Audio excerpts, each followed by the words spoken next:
I can jump and I can sing, I can do most anything.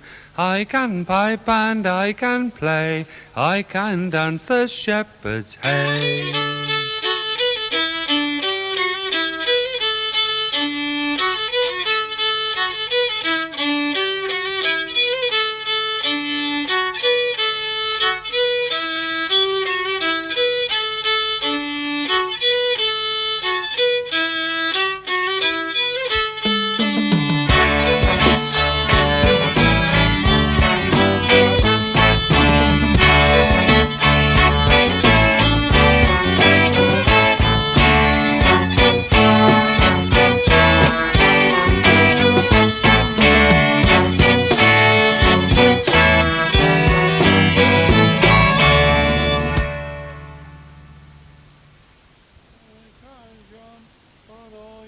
Sing, and I can do most anything.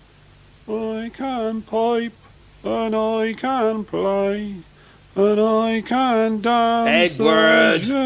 Edward! Wake up, you're at it again. What's up? What's happening? You're moaning in your sleep again. You've been here 3 nights now, and it's about time you started getting used to it. I'll never get used to prison. I should be out under the stars on a night like this. I don't know how I'm going to face 12 months cooped up inside this cell. Sooner you accept it, the easier it'll be. Look here, why don't you get it all off your chest? Then perhaps we can start having some peaceful nights. That might help at that. Get cracking then.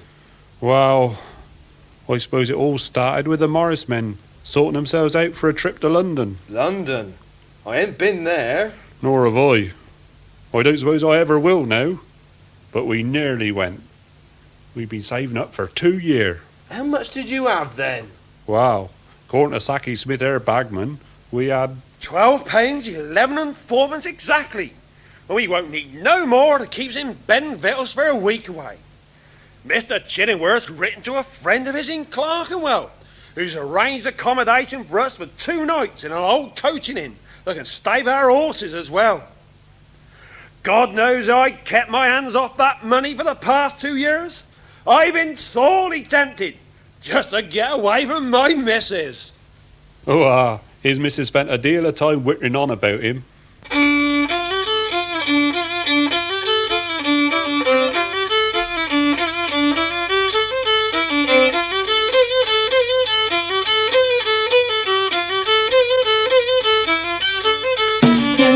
Pity on me, let me in your company mingle. Once I was a maiden so free, like you I was happy and single. Mother advised me to wait till 17. I had tarried to church, I set up in a trice. The man like a day to get married. Short time he loved me sincere and used me both kindly and civil. The honeymoon scarcely was all before that he turned out a devil. Fellows say free with my head, but close to the point I'd be carried. I often have wished to be dead before that I ever was married.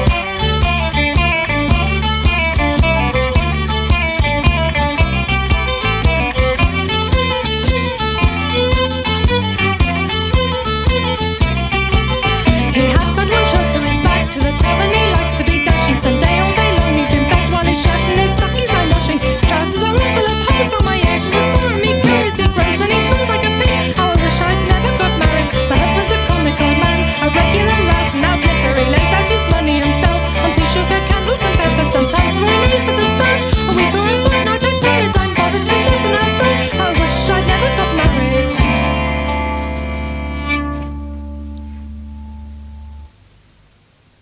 It's funny how some folks gets wed and spends all their lives wishing they hadn't. Like the station master and his wife. They're at each other's throats all hours of the day. Ah, but when they're entertaining, you should hear 'em at the piano in the parlour.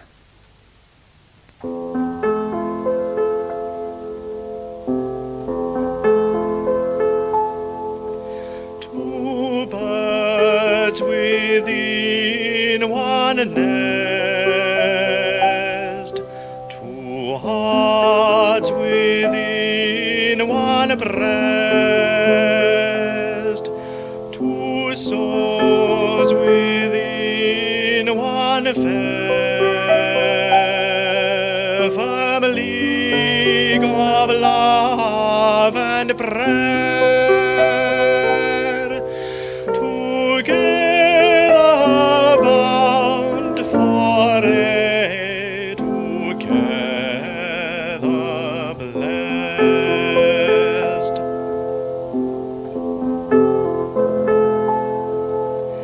An ear that waits to catch the hand upon the latch, asleep that is and its sweet rest to win.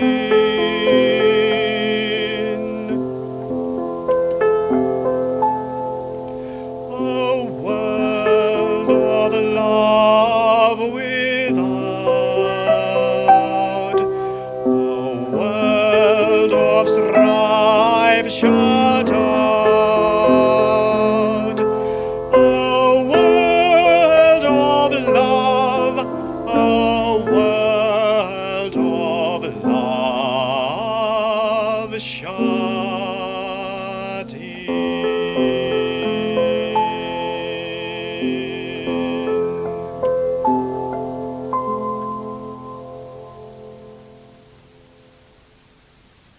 It's a funny thing, two folks living together. Now, young Thomas Ring, he'd only just got married, but he was still ready to go dancing with us up in London. Nathaniel Putt said as how he'd go as well, but his head was full of the Reverend Elton's promises of hell and damnation for all who strayed from the straight and narrow.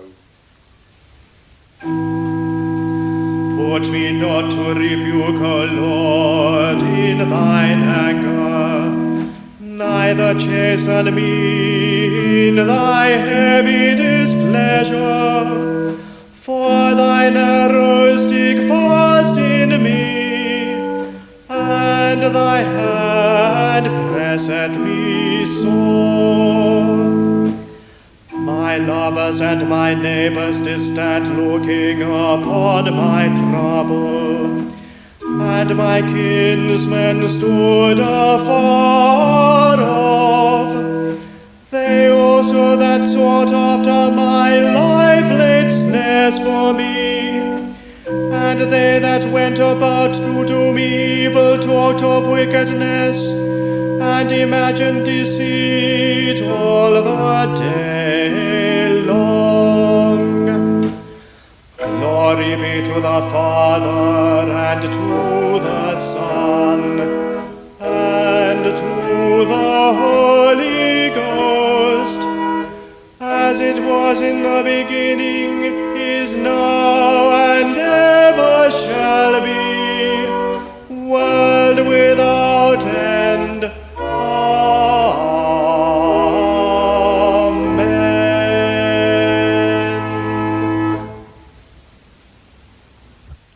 I had proposed a discourse on the text, comfort ye, my people. But looking round the congregation gathered here today, I feel moved to address you on more parochial matters. Firstly, though, my heart has been uplifted by the attendance of our brothers, the railway workers. We, the people of Wheatley, owe much to our wonderful railroad.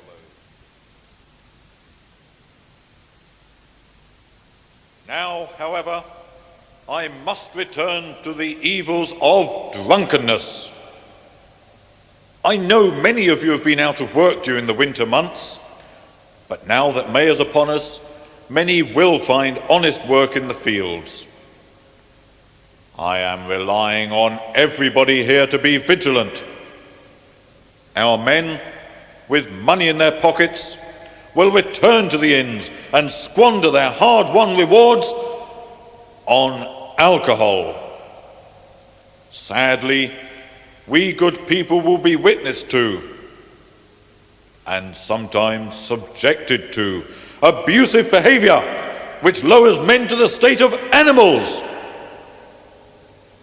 Even the innocent animals will be in jeopardy, as these men, guided by the devil, seek enjoyment from witnessing the suffering of the poor, innocent creatures in such diabolical pursuits as cockfighting and badger baiting. It is our duty to protect ourselves and our village from these wanton ravages. Do not fail to inform either myself or Constables Wyatt and Powell if you have even a suspicion of these vile sports. Wheatley is a place for decent folk to live in, and we must ensure that it remains so. To end on a happier note, tomorrow is May Day, and no doubt our youngsters will be out at dawn, searching for flowers with which to bedeck their garlands. Let us therefore all join together to give thanks unto the Lord for his bounteous gifts by singing hymn number 587, All Things Bright and Beautiful.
May morning.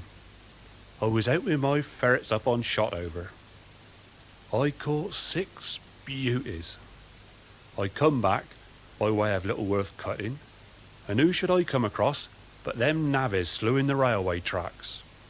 All you that delight in the railway making, come listen a while to what I do sing. Oh, you that delight in the railway making, come listen a while to what I do sing. In summertime they will use you all well. In winter you best stay at home with your girl. That's the rule of the railway makers, rare good jolly bankers all. Here, Paddy, what, you relaying the track? It's 'cause the new engines they're building has the wheels that aren't spaced out so wide. Then why do you only move one rail? Well, that's 'cause they're only spaced out too wide on the one side. They're fine on the other side. On Monday morning it's one of our rules for every man to choose out his tools. On Monday morning it's one of our rules for every man to choose out his tools. And they that come first do pick out the best. And they that come after must just take the rest. That's the rule of the railway makers, rare good jolly bankers all.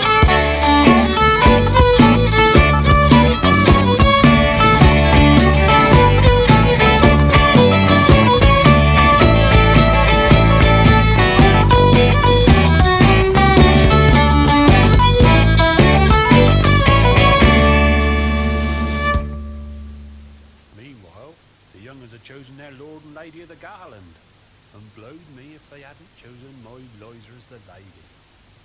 And young Wormy Clark as the lord. I met some of the boys going off to Coombe to get some primroses for the Garland. There were some horsebath boys up there too, but I soon seed them off.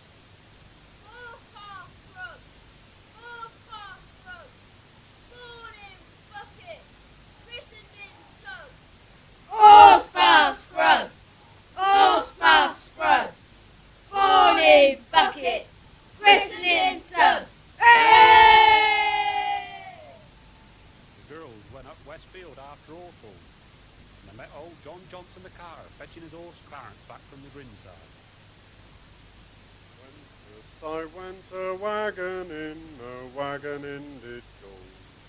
It filled my parents' hearts full of sorrow, grief and woe.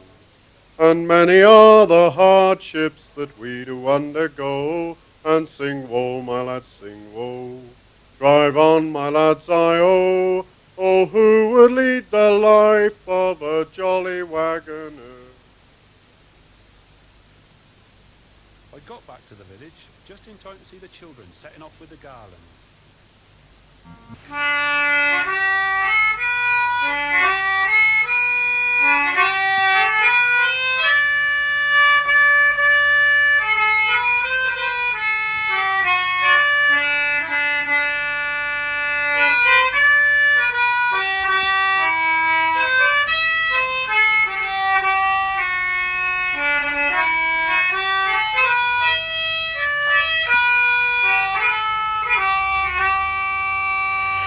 The lark in the morn, she'll rise from her nest and mount in the air with the dew on her breast. And like the pretty ploughboy, she will whistle and will sing, and at night she'll return to her own nest back again.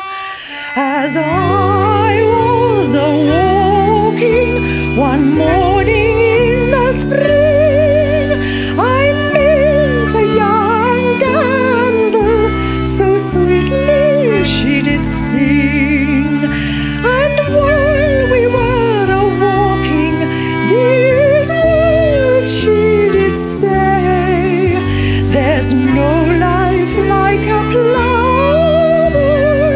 all in the month of May.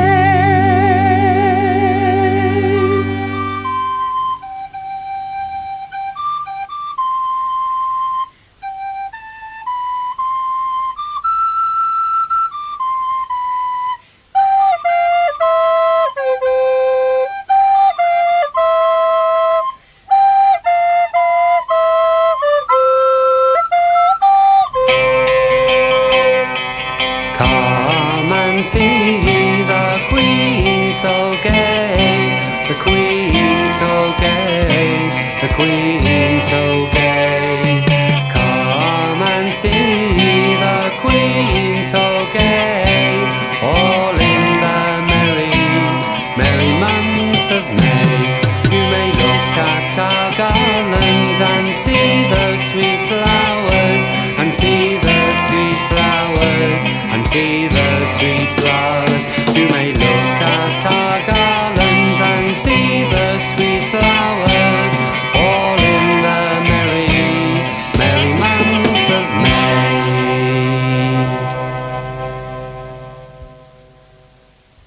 I'm the ragman for this day, and my part I gladly play. Pay a penny for a kiss, grant yourselves a May-Day wish. Ladies and gentlemen, our first visit today will be to the vicarage. We will then go round the village to Mr. Stubbs the tailor, Mr. Sheldon the blacksmith, Mr. Cullen the waggon builder, the baker Mr. Rogers, Mr. Shinton's shop, Mr. Mitchell's grocer's shop, Dr. Stovin, Mr. Cooper's brickworks, then up to Mr. Cripps at the windmills, and then on to Shotover House. Come and see the Queen so gay, the Queen so gay, the Queen so gay. Come and see the Queen so gay, all in the merry month of May. You may look at our garlands and see the sweet flowers, and see the sweet flowers, and see the sweet flowers. You may look at our garlands and see the sweet flowers, all in the merry month of May. Them kids collected over 8 shillings.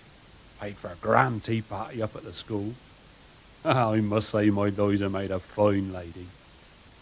One of the first ladies of the garland was old Lizzie Messenger. They say she was a real beauty when she was a gal. She's still a fine-looking woman. Must be well over 70, and still strong enough to carry 2 full pails to her cottage, all the way up a steep slope from the pump in Crown Square.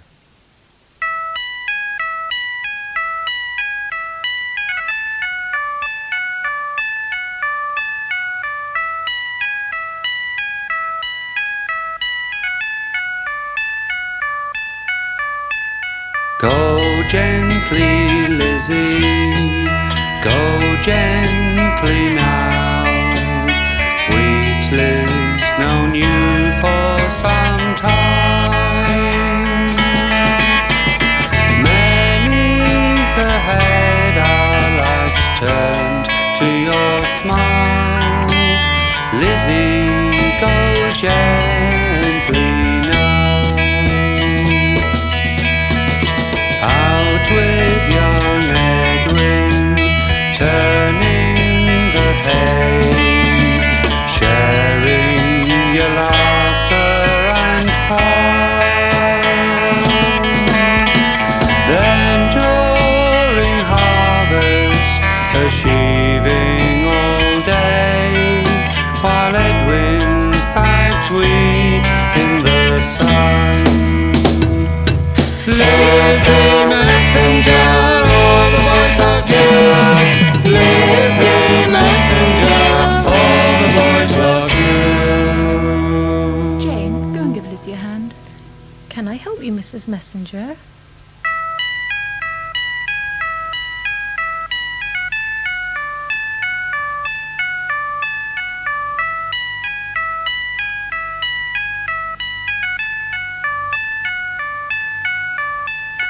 Lizzie and Edwin lived in the square, furthest away from the pond.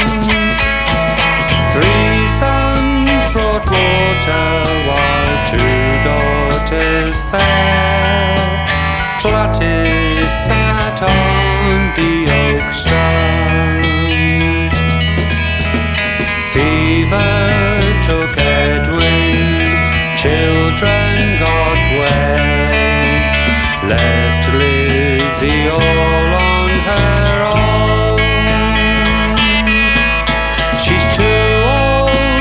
gleaning, she sows smokes instead, and still carries water back home. Lizzie the messenger, all the boys love you. Lizzie messenger, all the boys love you. Go gently, Lizzie, go gently now. Wheatley's known you for some time. Many's the head our lads turned to your smile. Lizzie, go gently now.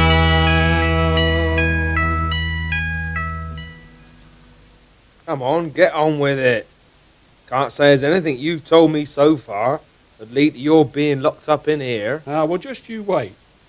It was beginning to warm up last Tuesday, outside the school. The children was playing their usual games. Round a ring to catch a king, round a ring to catch a king, round a ring to catch a king, down falls Daddy. Round a ring to catch a king, round a ring to catch a king, round a ring to catch a king, down falls Daddy. Round a ring to catch a king, round a ring to catch a king, round a ring to catch a king, down falls Daddy. And old Joseph Frampton come past, and the gals ran to the wall to hang their hair over it. Old Joseph makes a game of pulling their hair. What for? I don't know. Anyway, along come the vicar's oldest enemy, William Juggins. Still at it, Joseph. Still chasing the girls, I see. Ah, 'tis different to when we chased him as lads, William Juggins. As I remember, they didn't run very far. Nearest Eric, weren't it? Then they nattered on about a foal old Juggins wanted to sell, and who should appear on the scene but the Reverend and Mrs. Alton. Well, here's a problem. How's the very reverend gentleman in his entourage going to get to their holy place of worship without passing that notorious scoundrel, William Juggins? Good morning, Mr. Frampton. Mr. Juggins. Morning, Vicar. Morning, Mrs. Elton. What did I tell you, Joseph? The old 38th won't be seen on the same side of the street as William Juggins. Just ignore him, my dear. Oh, just ignore him, my dear. I suppose you're off to save another dying soul with the promise of hellfire if they don't take the path of the Lord. Here, Wheatley was a fine place till he came and took over. We didn't need no squire nor constables. We ran the village the way we wanted it. The way you wanted it, you mean? Things was beginning to warm up all right. And my Sarah didn't help when she and some of her gossiping friends just happened to meet Mrs. Alton in Mrs. Lovelock's shop, and just happened to be talking about the killing of so fire month's pig.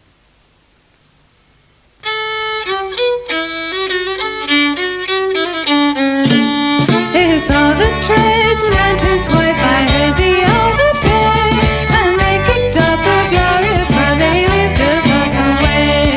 The husband threw himself a fool when his money was his man. He put up on his ugly price to know which way it went. She reckoned out and showed him quite complete. 15 shillings and sixpence were expended in a week. There's one and a penny for house rent, attend to me, she said. 2 fourpence always goes on meat and 2 and threepence bread. To wash a nasty dirty shirt, that's threepence he said.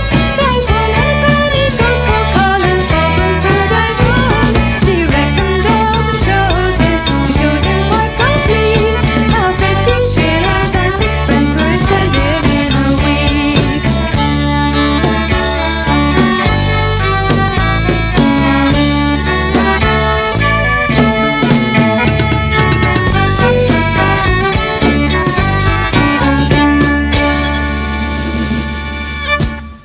Well, I must be off. Gotta get the cottage ready for tonight's slaughter. You're all welcome. Bring your bowl, Mrs. Elton. Why are bowls required? To catch the blood. And there'll be lots of that if the pig struck right and bled slow. Bled slow? Do you mean the poor beast is not permitted a quick, merciful death?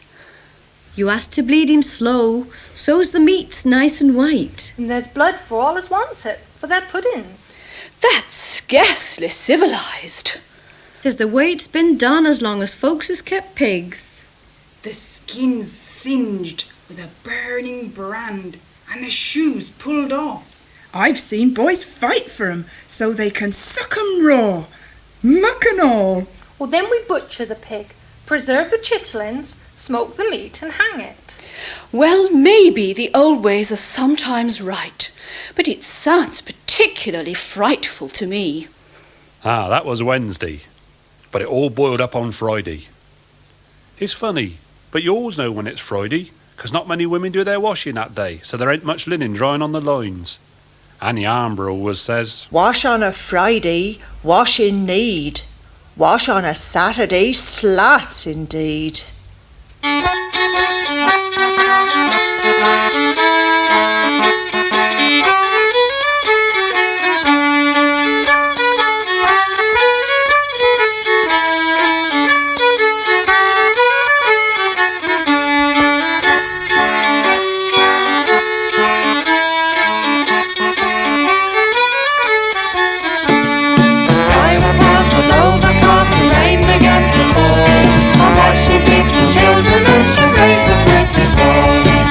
Me with a frowning look to get out of the way. But there was a bit of paper there and on a washing day. For a stump, thump, old stomp, thump, thump away. There was a bit of comfort there upon a washing day. The sky with clouds was overcast, the rain began to fall. My wife, she beat the children and she raised the pretty squall. She bade me with a frowning look to get out of the way. But there was a bit of comfort there and on a washing day. For a stump, thump, old stone, thump, thump away. There was a bit of comfort there and on a washing day.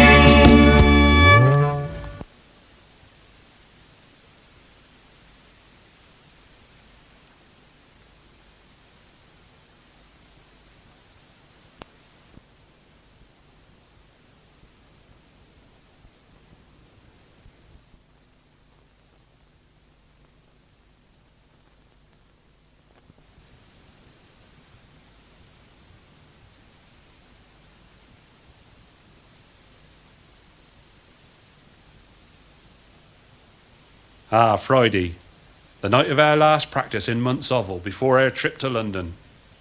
Old Tom Ward, our musician, walked over from Islip, and we was just going through all our dances for the last time. Well, we wanted to look really sharp, especially as we was going out with the quarry lads afore we left for London. Anyway, there was a bang on the door. Can I come in, Mr. Gobb? It's me, Ben Davis. Mr. Juggins sent a message for you. What is it, boy?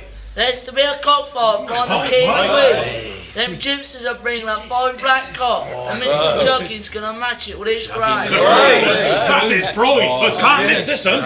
Yeah, it's a Gratz from Oxford. He's mentioned out a fighter as well. Cocky Palmer, no doubt in this. He's a bit laddie-darby. He's a fair old gun. You like, tell Mr. Juggins we'll be along shortly. Right, I will. We must go through our steps with Tom. Right, come on then. Don't include me in your plans, Thomas Gom. Cockfighting is low and evil. You ought to be ashamed of yourselves. I despair of you all. You're too low down. When the Reverend Elton came to this village, it was a terrible place. He's worked his heart out to make it a village fit for decent folk to live in. I can turn my back on some of your wayward habits, like drinking and poaching, but not this. If this is the way that Morris men have to carry on, then I'm finished. I thought I could be a good Christian and dance, as my father did, but old habits die hard. Morris dancing ain't for God-fearing folk. You'll all burn in hell! But I'd sooner burn an owl than spend eternity singing dreary hymns and kneeling on a cold stone floor to pray. Good riddance, I says. I used to be in the same harvest gang as him when I were a lad, and he was always up to mischief. But ever since he joined up with Alfred and tried to learn himself reading and writing and going to church every Sunday, he's as miserable as an old sick cow. Well, that's 2 less in the wagon for Sunday. For him and Alfred's very thin. One won't go nowhere without the other. I thought I'd see the day when a Wheatley man would give up dancing because of a cockfight. So, times is changing. I can remember Wheatley as... Oh, come on, Tom. Let's get through these dances and get along with the King and Queen. We should be in for a good night. Now then, lads, Wheatley processional. Right, boys.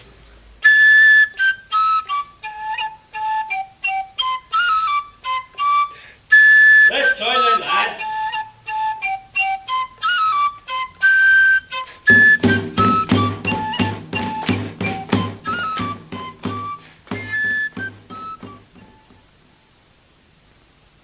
Well, that was it.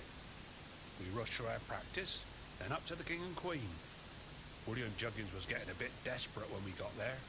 There was a big crowd, but none of the other cocks had arrived. The lads was getting restless when all of a sudden, Cocky Palmer appeared. Aha, Mr. Palmer, there you are. Can we get going? We've another fight after this one.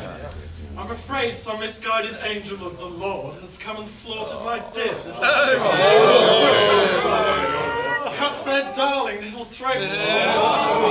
Had some crazy notion I was breeding them for purposes other than showing them. I've come along to wager against your grey. I've seen the Romany's hotspur.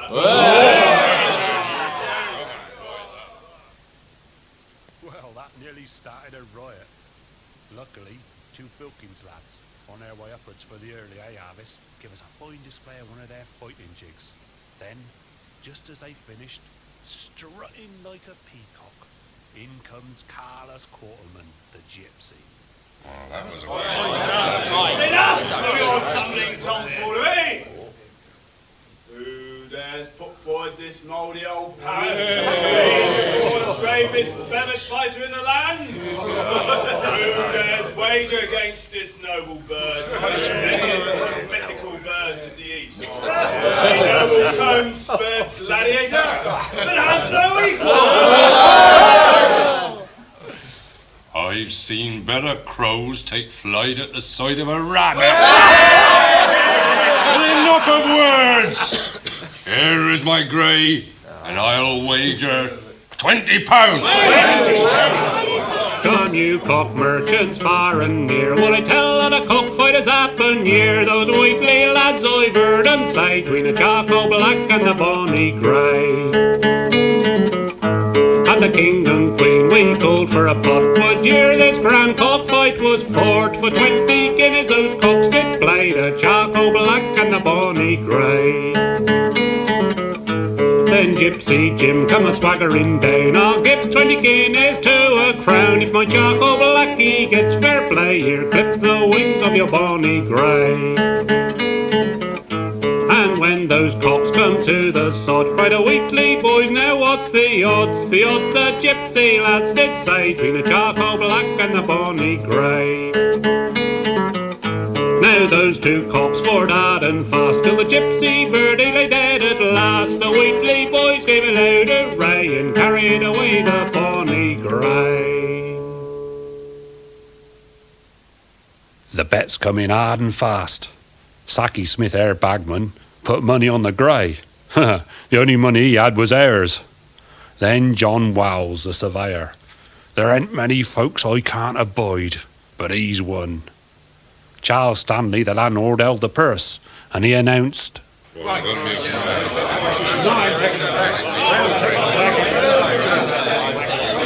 £2.10 on the grey to square the betting. I'll cover that, landlord. Now, my lovelies, let's do it!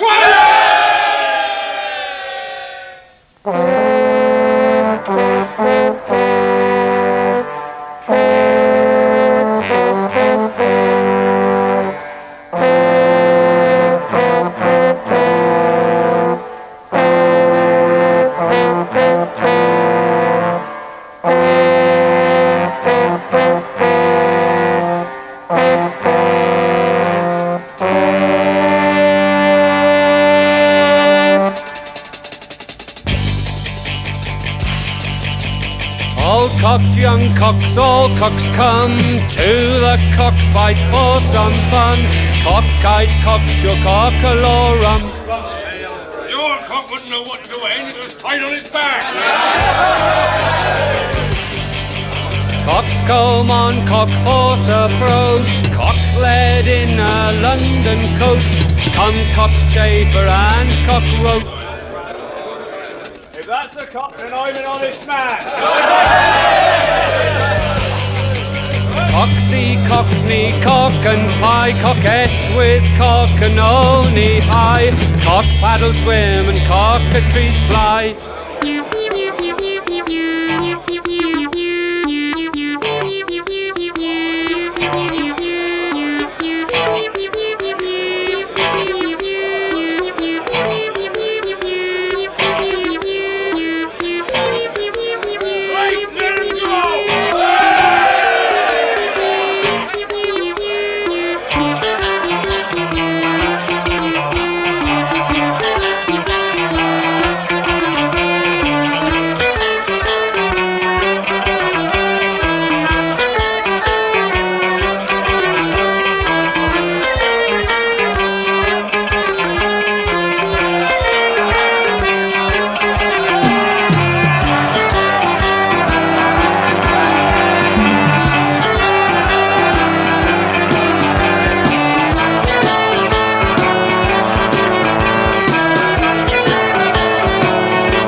Cockboat full, bowl of cock a leaky full, cock penny cocktail, cock and bull.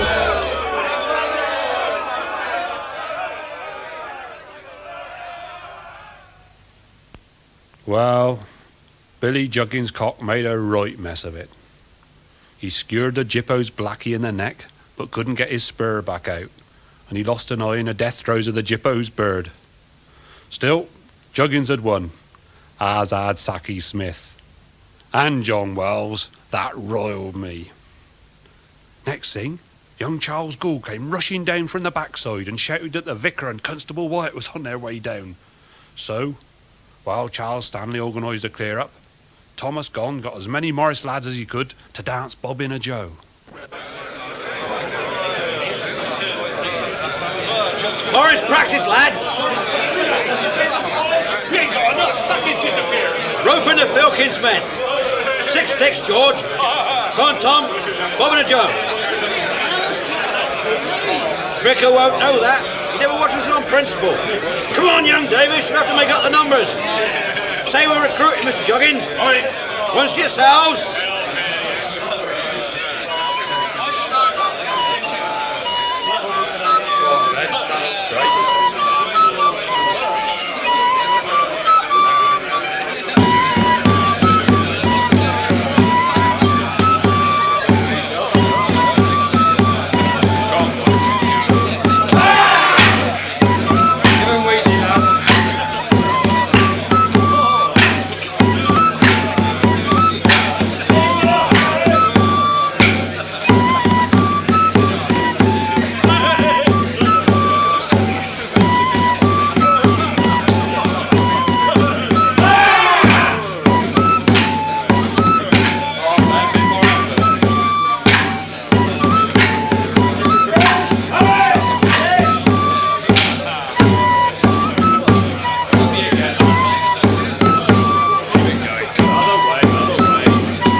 When we finished, there they was, the old enemies, William Juggins, face to face with the Reverend Alton. What is going on here, Mr. Juggins? They're looking for new darters for the Murray. Though I don't know if a man of the cloth has ever challenged me. Blood and feathers do not constitute a Morris dance. You believe it? They're very enthusiastic. Fair enough to stop it out I know there's been a cockfight here tonight. All I need is one witness to come forward to put the guilty parties where they belong.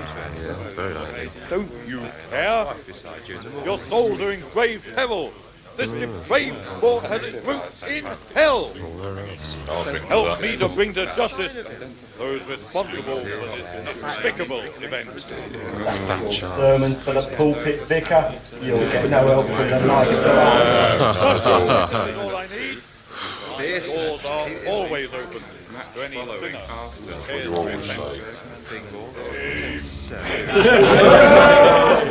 repent. We got away with it.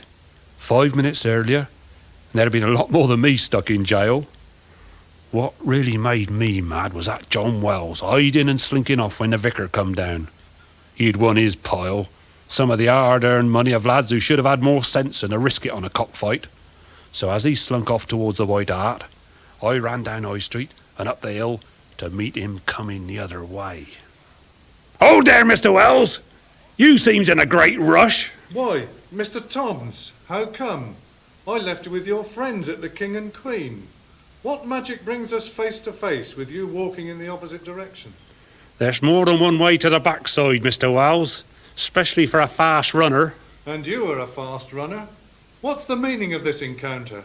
I want to relieve you of your winnings. We never says you as a rule. I'm sure none of your friends would be pleased to hear you been partaking of the cockfight. I noticed you hid well when the vicar arrived. Begone, you scoundrel. You'll not have a penny. I won it fair and square. If that's your final word... I didn't hit him very hard, but he went down like a poleaxe cow. I took his purse and went back to join the boys at the King and Queen. When I got there, they was in good voice. Let grasses grow and water flow in a free and easy way. But give me enough of the good old stuff that's made in Galway Bay. The gauges all from Donegal, Sligo and Leitrim too. Oh, give them the slip and take a sip of the real old Mountain Dew. At the foot of the hill there's a neat little still where the smoke curls up to the sky. By a whiff of the smell you can plainly tell that there's poaching boys close by. For it fills the air with an odour rare, and betwixt both me and you, as home we go we can drink a bowl or a bucket of the Mountain Dew.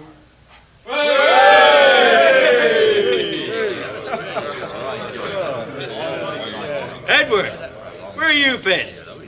Not like you to miss out on free ale. Free ale? Who needs it? Drinks on me, landlord! I got it! I spend it! Where do you get all that money from, Edward? Let's just say winnings.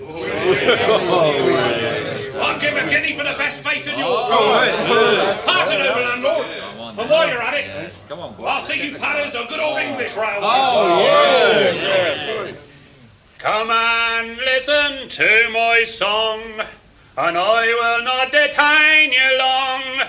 About the folks they all did throng along the Oxford Railway. Rife and tife and mirth and fun, don't you wonder how it's done? Carriages without horses run on the Oxford-Hampton Railway. And from the villages and the towns, ladies and gents all gather round, and music through the air did sound along the Oxford Railway. Rife and tife and mirth and fun, don't you wonder how it's done? Carriages without horses run on the Oxford-Hampton Railway.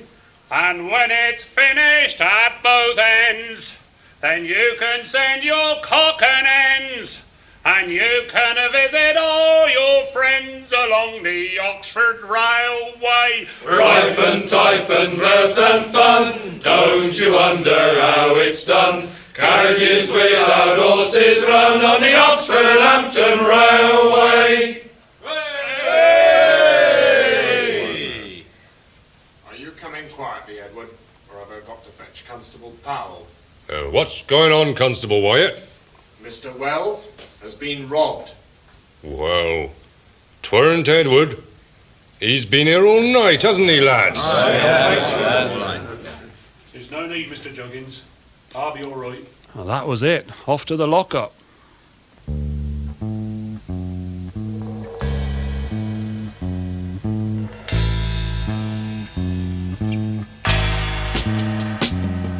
As I was walking along backside, Mr. John Wells by chance I spied.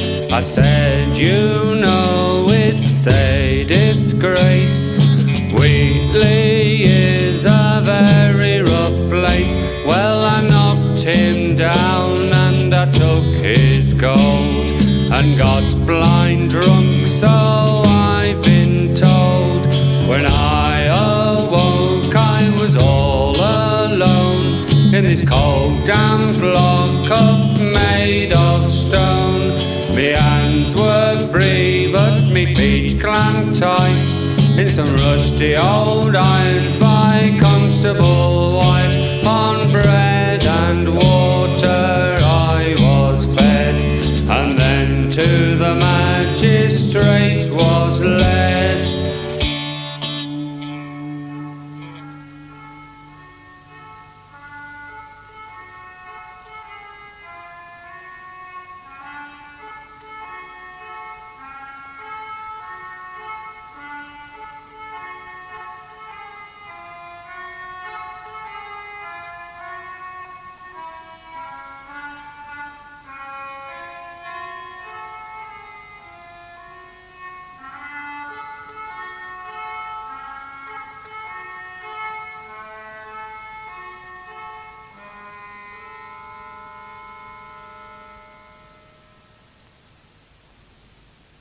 Edward Toms, this court finds you guilty. Guilty of robbery with violence. Have you anything to say before I pass sentence? I'm sorry, sir. Edward Toms, this is not the first time you have been brought before this court. I see from your record that you have been convicted of several poaching offences, but until this offence, there has been no incidence of violence. A few years ago, I may have felt constrained to sentence you to penal servitude in the colonies. However, we are living in an age of enlightenment, and we no longer sentence our convicts to transportation. I sentence you to 12 months' imprisonment in Oxford jail. Take him down.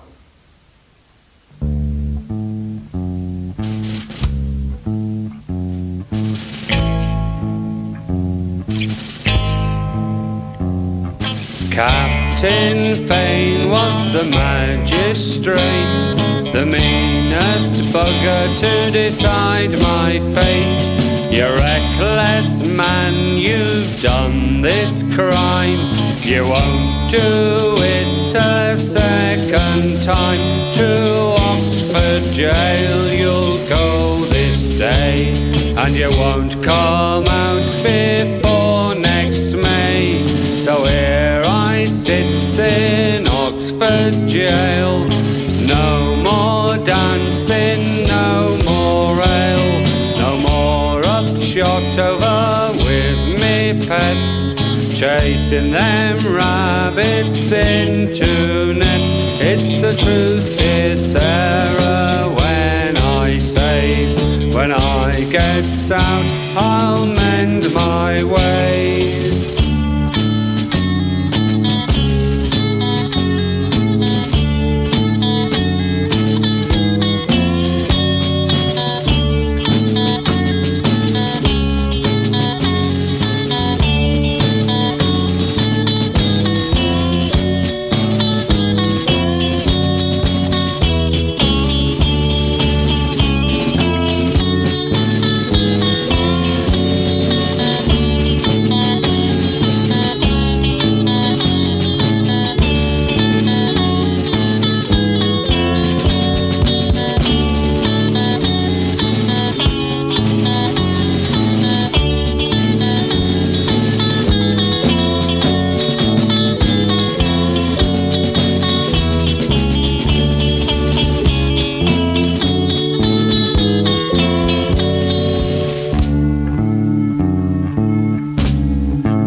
I wonder if they went round with the quarry lads.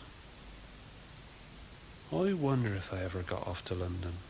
Tom Hall. Morning, James. Where's all the lads? Tom, everything's happened. Edward's been sent to jail for robbery. Nathaniel and Alfred pulled out last Thursday because of the cockfight. Oh, that Nathaniel. And to crown it all, Sacky Smith's run off with all our money. Oh, apart from these old coppers. He's left without a trace. Not even a goodbye to his missus. I reckon he really will end up in Australia. Well, he was always rattling on about going there. Thomas Gomm's gone uppers with them two Filkins lads. What about the quarrymen? Oh, it's all gone wrong. Look, here's young Thomas. I should have told him before, but... That's all right. You leave it all to me. I'll square it up with the quarry lads as well. Oh, thanks, Tom. I really can't face him. My young Tom.